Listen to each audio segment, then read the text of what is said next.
Speaking about toxic, what do you think is the most toxic gaming community that you've tested? Because I know when you upload a video, you probably get a lot of comments that could be great, and then if you touch on some of those communities, they might not be so great. The most amount of email threats I got was from Final Oh, Fantasy XIV fans. Um, Dang, all the Final Fantasy, weeps. yeah, great game, fantastic game. that's fantastic. This might just be a case of correlation not exactly equaling causation. Because Final Fantasy XIV is so bloody big, there are simply so many players of it, which means you're going to get a number of people who are slightly crazy within this community. So when I release a video on it and I get people emailing me terrible things, I'm not thinking, oh my God, the entire community is like this. I'm thinking, well, more people have seen this. Therefore, there are going to be a higher chance that weird people with nothing better to do have seen this. The only game that I tend to refuse to cover is EVE Online, just because I'm scared of the EVE Online community. Because if you're going to sit in front of a spreadsheet for like 8 hours a day, you can probably do whatever the hell you want. So I'm just going to leave that. I can't even, I don't know if I could put enough time in to do a good, fair EVE review. But apart from that, it's mostly smaller communities that are they're not evil people. I think it's a combination of being sad and fed up that their game has died. So when I say, oh yeah, Mortal Online 1 isn't very good, I've very much upset both of those players. And when they decide to then email me and say, oh, you don't get it because this, it's perfect, it's this, it should be that instead.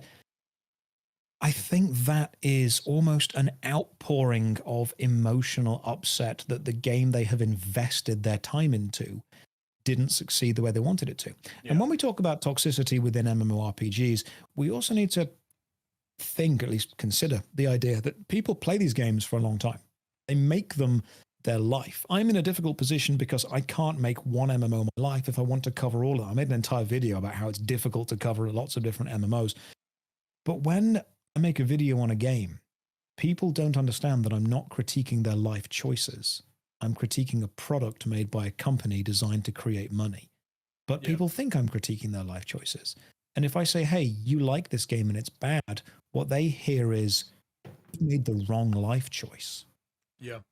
Yep, and that's much more emotional. I mean, that's an MMO in a nutshell. It's an investment. Yeah. And, we're all getting older. Time's becoming more precious. The last thing you want to hear is some YouTuber who's barely played your game talking smack on it.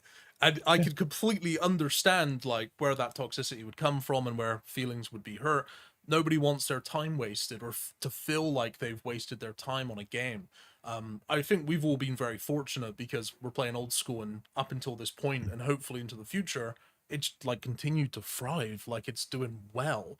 I remember I saw something a little while back, and it was the top 10 list of MMOs and MMOs that are kind of on a upward trajectory.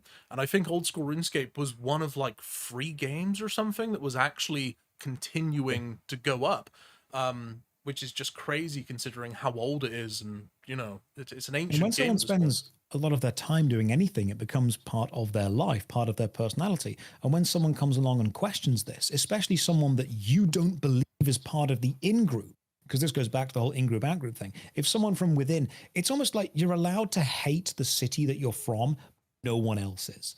Yeah. If you say, oh my God, yeah, that city, absolute crap, worst place in the world. And someone else says, yeah, that is crap. You're like, you shut up about my city. My city's great. You're allowed to hate something that you're invested in, but no one else is. And I think Old School RuneScape is one of the few communities where I've pointed out things and I've said, yeah, this is crap. And the community have kind of collectively gone, yeah, that's right. That's fair. And it's about finding the players who haven't made the success of the product part of their personality. You get the same thing with the console wars. You get people who are absolutely violently pro Xbox and violently pro PlayStation, and they make defending the multi-billion company a part of their personality. And if you say something bad about their favorite thing, you're wrong. Just be a gamer, like the games. We all make bad decisions and invest our time into the wrong thing.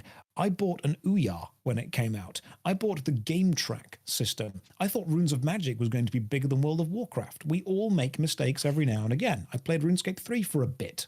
Right? We've all made some mistakes. But it's very, very difficult to step back and say, okay, you know what, that choice I made wasn't necessarily the winning side of this debate. Now I can go and enjoy what something else is.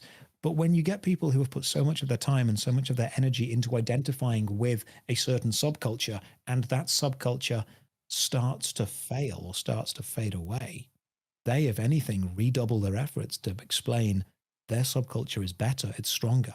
The in-group is smaller, but my God, it's then much more intense. Yeah.